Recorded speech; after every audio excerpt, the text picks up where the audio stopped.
ETV అభిరుచి ప్రేక్షక మహాశయులందరికీ మన cow and calf brand rice సమర్పించు సూపర్ షెఫ్ వంటకి స్వాగతం సుస్వాగతం. ఈ రోజు నాకు కొంతమంది లెటర్లు రాస్తూ కూడా ఈ చనా మసాలా కూర ఇళ్లలో బయట ఆ హోటల్లో నార్త్ ఇండియన్ స్టైల్ కాకుండా కొంచెం సౌత్ ఇండియన్ స్టైల్లో బాగా మన తెలుగు వాళ్ళకి నచ్చే విధంగా చూపిమని. సో మరి ఈరోజు మన చిట్టి శనగలు, అయితే బుడ్డి శనగలు అంటూ ఉంటాం. కాబూలీ చనా అంటేనేమో లావు శనగలు. అది కాబూలీ చనా పేరు ఎందుకు వచ్చిందంటే ఆ ప్రాంతంలో ఎక్కువగా పండిస్తారు. యావత్ ప్రపంచంలో మనం ఎక్కడికి వెళ్ళినా ఆ దొడ్డు శనగలే ఎక్కువగా వాడుతూ ఉంటారు. మన దేశంలో ఈ బుడ్డి శనగలు వస్తాయి. దీని రుచి వాటికంటే బాగా ఉంటుంది, ముఖ్యంగా కూరలు అలా చేసుకున్నప్పుడు. దీంట్లో మనకి కొంచెం ఆ నాన్ వెజిటేరియన్లా మాంసకృతుల్లో మంచి సువాసన కూడా మనకు వచ్చేస్తుంటుంది. అందుకే ఎప్పుడన్నా మామూలు శనగపప్పుతోటి కూడా మనం కూరలు చేసి దానిపైన గరం మసాలా ఇస్తే ఇంటికి వచ్చిన వాళ్ళు ఏం మటన్ కర్రీయో చేశారో అనుకుంటారు. ఆ మంచి సువాసన తీసుకొస్తుంది. అంతేకాకుండా మనం కబాబులు అవి చేయడానికి కూడా ఈ బుడ్డి శనగలు వాడితే రుచి చాలా బాగుంటుంది.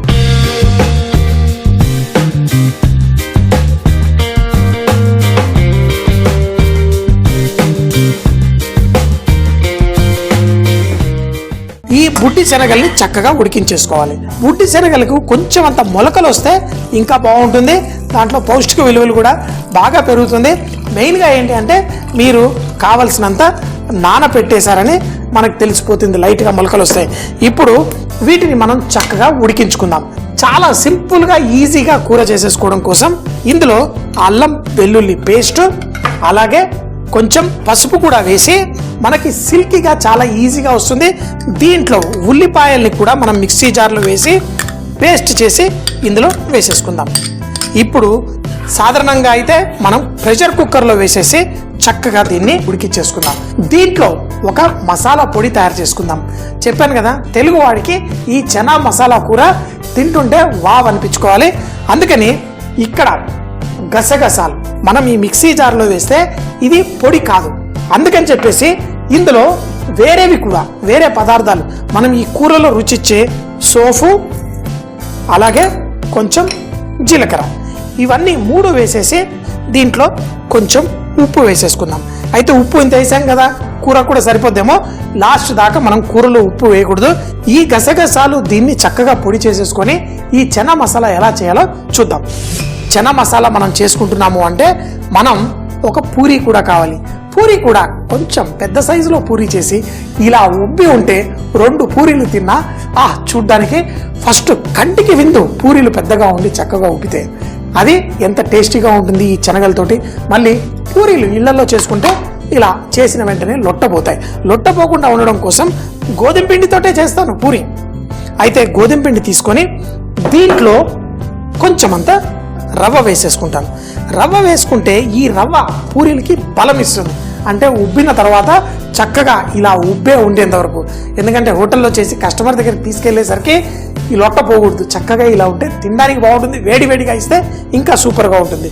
ఇందులో కొంచెం నూనె, అలాగే మన పూరీ పిండికి సరిపడా కొంచెం ఉప్పు, పిండి కొంచెం గట్టిగా కలిపేసుకుందాం. చూడండి, ఇందులో నీళ్లు పోసి మరీ సాఫ్ట్గా చపాతీ పిండిలా కాకుండా కొంచెం అంతా గట్టిగా కలుపుకొని ఈ పిండిని మనం మర్దన చేసుకుంటే మన పూరి చాలా బాగా వస్తుంది.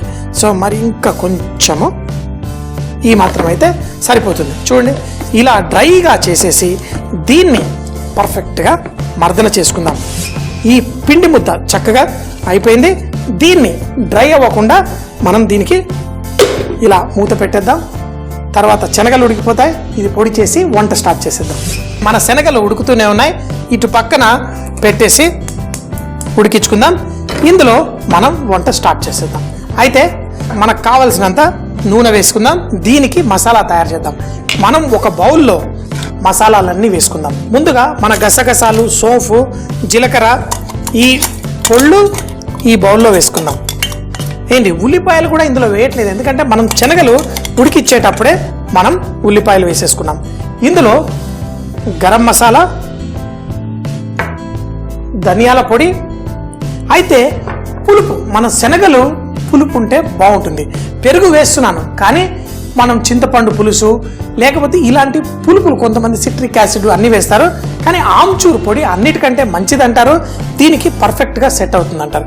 ఆమ్చూర్ పొడి అంటే మీ అందరికి తెలుసు కదా, పచ్చి మామిడికాయల్ని ముక్కలుగా కోసి ఎండపెట్టి మనం పచ్చళ్ళు పట్టేసుకుంటాం. ఆ ముక్కల్ని పొడి చేసిన తర్వాత వచ్చేది ఈ ఆమ్చూర్ పొడి.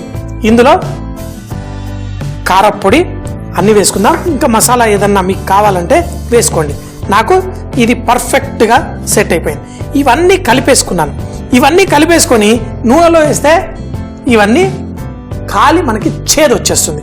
అలా కాకుండా ఇందులో మనం పెరుగు ఇందులో వేయడం వల్ల ఈ మసాలాతో పాటు పేస్ట్ తయారైపోతుంది. కావాలంటే ఇందులో కొన్ని నీళ్లు కూడా వేసుకోండి. ఉప్పు వేయట్లేదు, ఎందుకంటే గసగసాలు మన సోఫు వేసి పేస్ట్ చేసుకున్నప్పుడు అందులో ఉప్పు వేసేసుకున్నాం కదా. ఈ మిశ్రమాన్ని మనం వేడెక్కిన నూనెలో వేసుకుందాం. గసగసాలు పచ్చివే, మనం వేసే ధనియాల పొళ్ళు అన్ని పచ్చివే, జీలకర్ర పచ్చిదే, సోఫు పచ్చిదే. అయితే ఇప్పుడు ఈ నూనెలో చక్కగా కుక్ అయిన తర్వాత ఆ మంచి టేస్ట్ బయటకు వస్తుంది. ఈ శనగలు కూడా ఉడుకుతున్నాయి. ఇవన్నీ యాడ్ చేసుకున్న తర్వాత గ్రేవీ పర్ఫెక్ట్గా వస్తుంది. ఇప్పుడు నూనె వేడెక్కింది, ఏం వేయట్లేదు, కేవలం పేస్ట్ని ఇందులో వేసుకున్నాను. మరికొన్ని నీళ్లు పోసి ఇందులో వేసుకుంటాను. ఇది ఫస్ట్గా ఈ నూనెనంతా పీల్చేసుకుంటుంది. కానీ ఎప్పుడైతే ఈ మసాలా అంతా కుక్ అయి దీంట్లో తేమ కొంచెం తగ్గుతుందో అప్పుడు ఆ నూనె బయటకు వస్తుంది.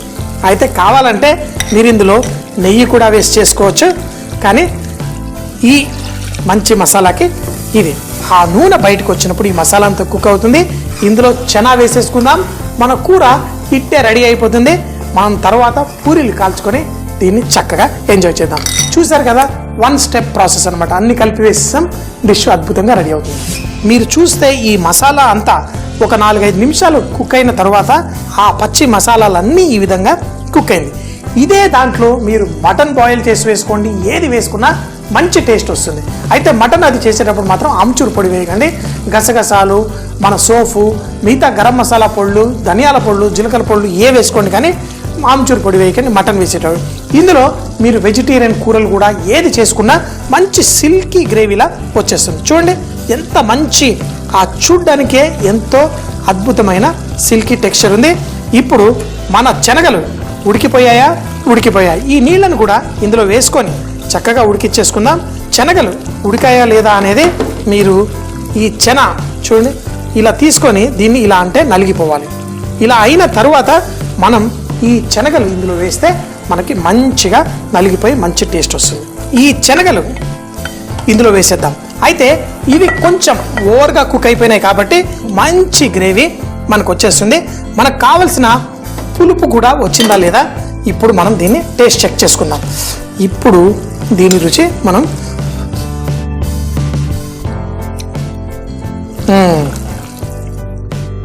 అన్నీ సరిపోయినాయి.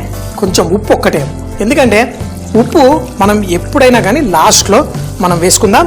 మీకు కావాల్సినంత సేపు కుక్ చేసుకోండి. బోల్డ్ అంత కొత్తిమీర వేసుకొని దీన్ని మనం పూరీలతో పాటు చక్కగా ఎంజాయ్ చేసేద్దాం.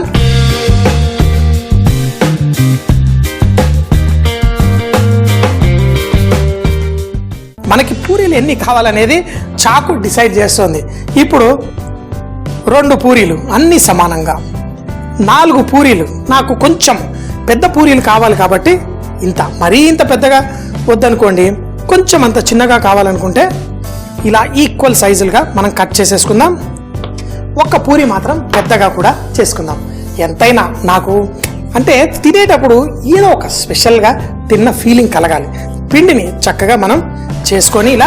అయితే పూరి చేసేటప్పుడు మాత్రం ఒకటి గుర్తుపెట్టుకోండి, మనం పూరీలు రుద్దేటప్పుడు పిండి వేసి రుద్దుతారు. అలా చేస్తే ఏమవుతుంది, నూనె తొందరగా పాడైపోతుంది. అలా కాకుండా కొంచెం నూనె వేసుకొని ఇలా మనం రోల్ చేసుకుంటే మొదటిగా మన పూరీలు కింద అంటుకోవు.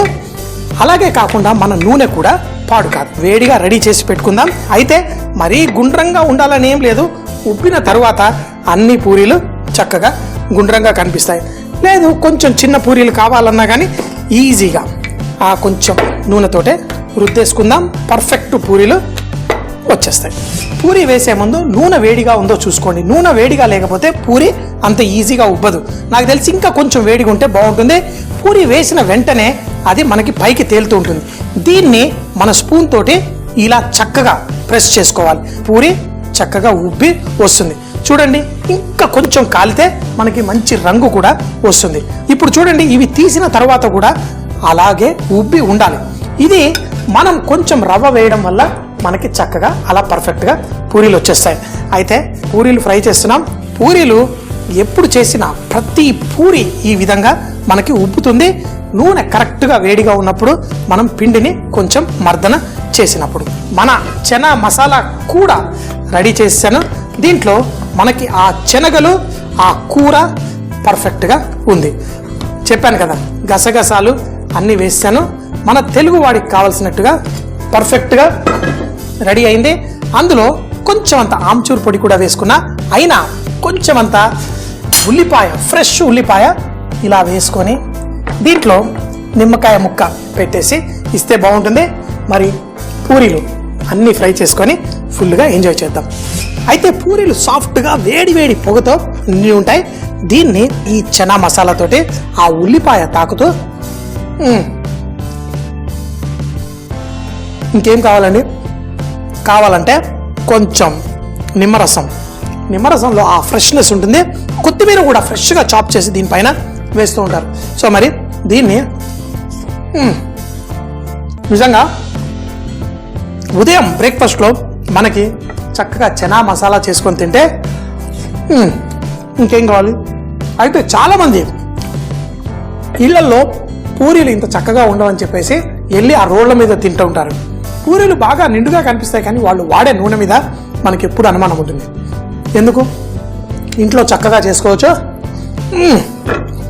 వేడి వేడి పూరిని ఇలా పగలు కొట్టేసి మనం తింటే అదిరిపోతుంది. చనా మసాలా సౌత్ ఇండియన్ స్టైల్లో తయారు చేసుకోవడానికి ముందుగా స్టవ్ పై ప్యాన్ పెట్టి దాంట్లో నానబెట్టిన శనగలు, నీళ్లు పోసి అల్లం వెల్లుల్లి పేస్ట్, పసుపు వేసి ఉల్లిపాయ పేస్ట్ వేసి చక్కగా కుక్ చేసుకోవాలి. తరువాత మిక్సీ జార్ లో గసగసాలు, సోఫు, జీలకర్ర, చిటికెడంత ఉప్పు వేసి పొడి చేసి పెట్టుకోవాలి. ఇప్పుడు ఒక గిన్నె తీసుకుని దాంట్లో నూనె వేసి ఒక బౌల్లో గ్రైండ్ చేసుకున్న గసగసాల మసాలా, ధనియాల పొడి, ఆమ్చూర్ పొడి, కారం, గరం మసాలా, పెరుగు అన్ని వేసి చక్కగా కలుపుకోవాలి. తర్వాత ఈ గిన్నెలో నూనె వేడెక్కిన తర్వాత అందులో ఈ మిశ్రమాన్ని వేసి చక్కగా కుక్ చేసుకోవాలి. నూనె పైకి తేలిన తర్వాత దీంట్లో మనం శనగలు ఉడకపెట్టినది, దాంట్లో ఉన్న నీళ్లు కూడా పోసి చక్కగా కుక్ చేసుకోవాలి. చివరిగా కొంచెం ఉప్పు అడ్జస్ట్ చేసుకుని కొత్తిమీర వేసుకొని మన చనా మసాలా రెడీ అవుతుంది. మరి పూరీలు చేసుకోవడానికి గోధుమ పిండిలో కొంచెం రవ్వ, కొంచెం నూనె, కొంచెం ఉప్పు వేసి గట్టి పిండిలా కలుపుకోవాలి. దాన్ని మంచిగా మర్దన చేసి పెట్టి తరువాత వేడి వేడిగా నూనెలో ఫ్రై చేసి